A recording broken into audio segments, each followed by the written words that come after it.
नमस्कार दोस्तों, आप सभी का स्वागत है हमारे चैनल टुडे पाठशाला पर। मैं हूं आपका दोस्त दीपक जायसवाल और आज हम आपका दिन 5वां है और व्याकरण में हिंदी पेडागोजी आपके हम कर रहे हैं प्रीवियस ईयर यानी कि आपके एमएस-टीईटी में आए हुए क्वेश्चन हम कर रहे हैं। आज भी हम आपके महत्वपूर्ण 20 क्वेश्चन करेंगे। आपसे मेरा निवेदन सिर्फ इतना रहता है कि आप वीडियो को देखने के बाद यदि आपको अच्छा लगे तो लाइक कीजिएगा, नीचे कमेंट जरूर कीजिएगा और वीडियो को शेयर जरूर कर दीजिए ताकि सभी पढ़ाई कर सके। तो बिना किसी बात के हम वीडियो को स्टार्ट करते हैं। उसके पहले ये बता दूं कि यदि आप इन्वायरमेंट यानी पर्यावरण की और सीडीपी यानी चाइल्ड डेवलपमेंट पेडागोजी की तैयारी करना चाहते हैं एमसीक्यू के रूप में, तो उसकी प्लेलिस्ट हमारे चैनल पर जाकर आप देख सकते हैं। वहाँ आपको टॉपिक वाइज सारे वीडियो मिल जाएंगे। साथ में आप इन क्वेश्चंस के आंसर से पीडीएफ के लिए हमारे टेलीग्राम चैनल को ज्वाइन कर सकते हैं, जिसकी लिंक आपको डिस्क्रिप्शन में मिल जाएगी। तो नाउ स्टार्ट द वीडियो। पहले हम इस 57 यानी 57 नंबर का हमारा जो क्वेश्चन है, इसमें हमें इसको पढ़ना है ध्यानपूर्वक। उसके बाद इससे संबंधित हमें नीचे 5 क्वेश्चन हल करना है। तो पहले हम इसको पढ़ते हैं और फिर हमारी दिमाग में इसका अच्छे से पढ़ने के बाद अध्ययन करेंगे, यानी इसको सोचेंगे, समझेंगे और फिर आंसर देंगे। आपके एग्जाम में क्वेश्चन कुछ इस तरह से आएगा कि ये क्वेश्चन आएगा, इसको पढ़ना है, आंसर देना है। फिर अगले क्वेश्चन में पूरा यही आपका जो पैराग्राफ ही दिया रहेगा और फिर उसको पढ़ के फिर देना है। इससे बेहतर है कि हम इसको एक ही बार अच्छे से पढ़ लें और बाकी के 5 क्वेश्चन हम कर लें, जिससे कि हमारे हमारे समय की बचत होगी। पहला क्वेश्चन, ये क्वेश्चन है, स्वतंत्रता अपने आप में निरपेक्ष नहीं है। एक सीमा पार कर जाने के बाद स्वतंत्रता स्वेच्छाचारिता और उच्छृंखलता में बदल जाती है। एक व्यक्ति को धन कमाने की स्वतंत्रता है, पर काले बाजार की अथवा लूटने की स्वतंत्रता नहीं है। हम एक पागल को मोटर चलाने की स्वतंत्रता नहीं दे सकते, जबकि एक सामान्य नागरिक को जो मोटर चलाना जानता है, मोटर चलाने का आज्ञा पत्र है यहाँ पर, प्राप्त करने में कोई कठिनाई नहीं होती है। हमको लाउडस्पीकर पर गानों की स्वतंत्रता है, किंतु हमारे गाने से हमारे पड़ोसी के सोने की स्वतंत्रता नष्ट नहीं होनी चाहिए। जो स्वतंत्रता हमें प्राप्त है वह दूसरे व्यक्ति की स्वतंत्रता में बाधक नहीं होनी चाहिए। हमें स्मरण रखना चाहिए कि हर स्वतंत्रता के साथ एक दायित्व का प्रश्न जुड़ा होता है। यहाँ पर बात निरपेक्षता की और स्वतंत्रता की गई है कि हमारी स्वतंत्रता के साथ हम दूसरों की स्वतंत्रता में बाधा ना बने, ये हमें ध्यान रखना है। तो हमने समझ लिया, इसके बाद हमें आंसर देना है। देखिए हम किस तरह से इनके आंसर देते हैं। अब हमने पढ़ लिया, अगर ध्यानपूर्वक आपने सुना होगा तो आप सभी के आंसर दे पाएंगे।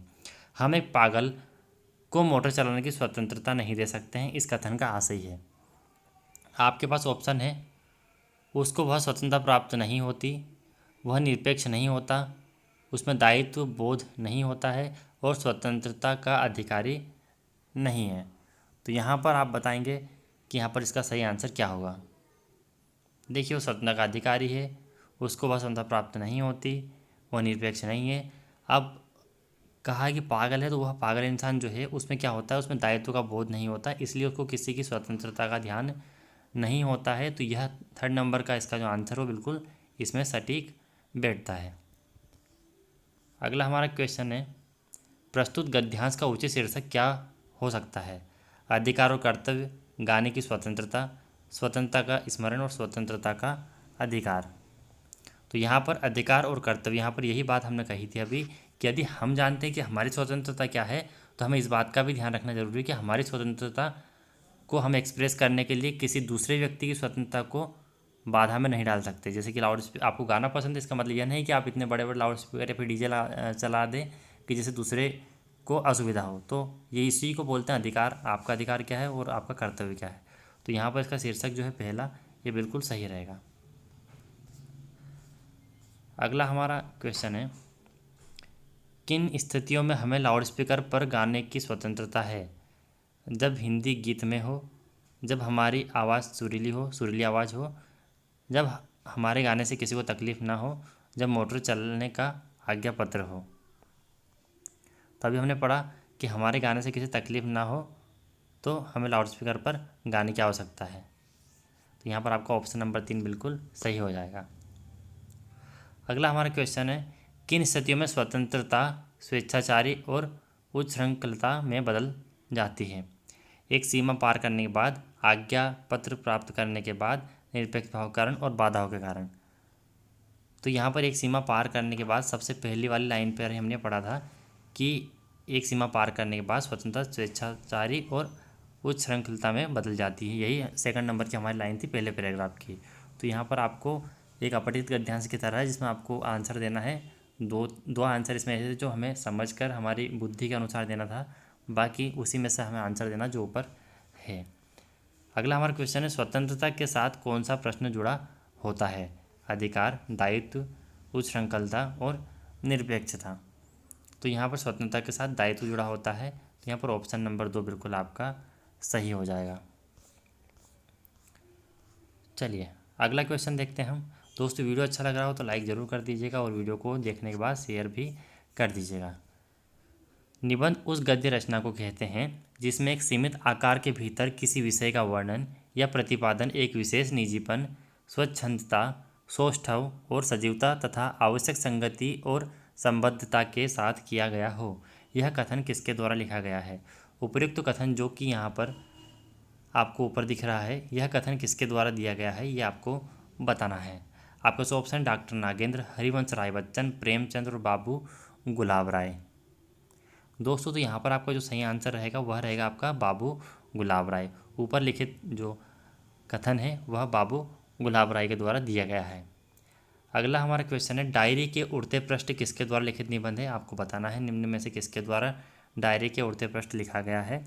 आपके पास ऑप्शन है राम अवध शास्त्री, केदारनाथ सिंह, मनोहर श्याम जोशी, हरीश नवल। तो यहाँ पर आपका जो सही आंसर रहेगा वह रहेगा आपका राम अवध शास्त्री। अगला हमारा क्वेश्चन है, कार्यालयीन पत्र के संदर्भ में निम्न में से किसका समावेश नहीं होता है? हमें बताना है कि कार्यालयीन पत्र में हम निम्न में से किस चीज़ को लिखना उचित नहीं समझते हैं। प्रेषण तिथि, पत्र संख्या, फाइल संख्या और खाता संख्या। आपने यदि कार्यालयीन पत्र देखा होगा तो उसमें पत्र संख्या रहती होगी। हम बोलते हैं कि 1052 पत्र क्रमांक के अनुसार लोक शिक्षण संचालनालय या फिर आपकी जो भी कौशल विकास विभाग के द्वारा ये पत्र चलाया गया, तो पत्र संख्या रहती है, तिथि रहती है कि कब वह उसको जारी किया गया, ताकि हमें पता चले कि बिल्कुल लेटेस्ट पत्र है। और साथ में जिस फाइल में उसको रखा जाता है उसका फाइल क्रमांक भी कभी कभी उसमें दिखता है, जो कि फाइलों के ऊपर, जिससे कि पता चल जाए किस फाइल का ये पत्र है। लेकिन उसमें अकाउंट नंबर लिखा जाए ये ज़रूरी नहीं है। तो यहाँ पर समावेश वेसन इसमें खाता संख्या का हो ऐसा ज़रूरी नहीं है। आई होप दोस्तों क्वेश्चन आपको समझ में आ गया होगा। अगला क्वेश्चन देखते हैं, क्वेश्चन नंबर 4। शिक्षण सहायक सामग्री शिक्षण अधिगम प्रक्रिया को उपरोक्त सभी केवल सहयोग करती है, केवल प्रेरित करती है, केवल प्रभावित करती है? तो आपकी जो शिक्षण सहायक सामग्री होती है वह सहयोग भी करती है, प्रेरित भी करती है शिक्षण को सिखाने की प्रक्रिया में, और उसको प्रभावित भी करती है। तो यहाँ पर आपका ऑप्शन नंबर 1 जो है वो बिल्कुल सही हो जाएगा, उपरोक्त सभी। अगला हमारा क्वेश्चन है, बोलने के आवश्यक तत्व होते हैं। यदि आप बोलते हैं तो आपको क्या इसमें आवश्यक होना जरूरी है? कल्पनाशीलता, अर्थग्रहण, भाव व विचार, स्वर एवं व्यंजन। तो यहाँ पर आपके भाव और विचार होना जरूरी है, बोलने के ये आवश्यक तत्व है। तो ऑप्शन नंबर 3 आपका बिल्कुल यहाँ पर सही हो जाएगा। अगला हमारा क्वेश्चन है, इनमें से कौन व्यंग निबंधकार के रूप में प्रसिद्ध है?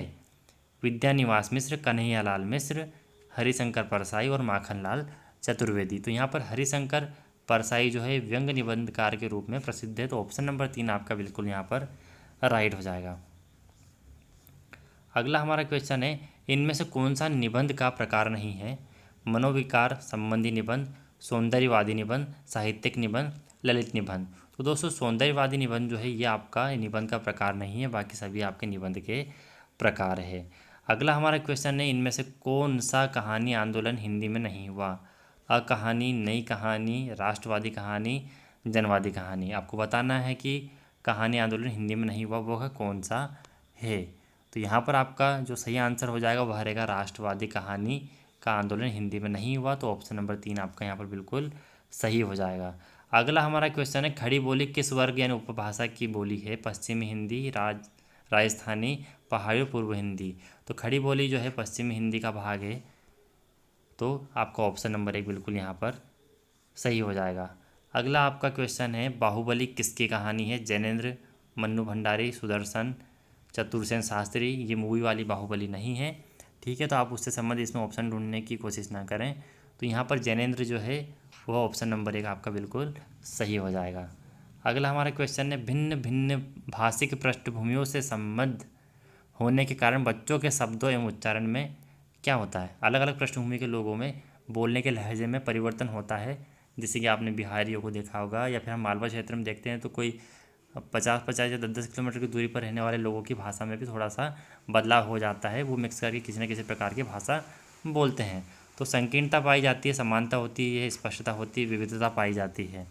तो विविधता पाई जाती है, अभी हमने डिस्कस किया जैसा कि मैंने आपको भी बताया। तो ऑप्शन नंबर 4 आपका बिल्कुल सही हो जाएगा। अगला हमारा क्वेश्चन है, सन 1954 में प्रकाशित नई कविता पत्रिका के संपादक थे? डॉक्टर रामस्वरूप चतुर्वेदी और डॉक्टर जगदीश गुप्त, डॉक्टर नामवर सिंह, रामधारी दिनकर, जगदीश्वर चतुर्वेदी। बताइए इसका आंसर क्या रहेगा? तो इसका आंसर रहेगा डॉक्टर रामस्वरूप चतुर्वेदी और डॉक्टर जगदीश गुप्त। अगला हमारा क्वेश्चन है, रीतिकालीन कवि बिहारी किसके आश्रयित कवि थे? महाराजा जयसिंह, महाराजा छत्रसाल, नरेश रुद्र शाह और छत्रपति शिवाजी महाराज। तो महाराजा जयसिंह यहाँ पर आपका ऑप्शन नंबर 1 बिल्कुल सही हो जाएगा। रीतिकालीन कवि बिहारी महाराजा जयसिंह के आश्रयित कवि थे। अगला क्वेश्चन है, मिश्रण के आधार पर भाषा के कौन से 2 रूप है? श्लील अश्लील भाषा, राष्ट्रीय राजभाषा, शुद्ध अशुद्ध भाषा। यहाँ पर मिश्रण के आधार पर पूछा है, यानी कि ऐसी भाषा जिसमें दूसरी चीज़ मिक्स हो जाती है ना। तो हम अब तो इतना समझ में आ ही गया होगा आपको, मिश्रित भाषा अमिश्रित भाषा। तो यहाँ पर ऑप्शन नंबर आपको मिश्रित अमिश्रित बिल्कुल सही हो जाएगा। मिश्रण में क्या होता है, किसी भाषा में दूसरी भाषा मिल जाती है, तो मिश्रित भाषा।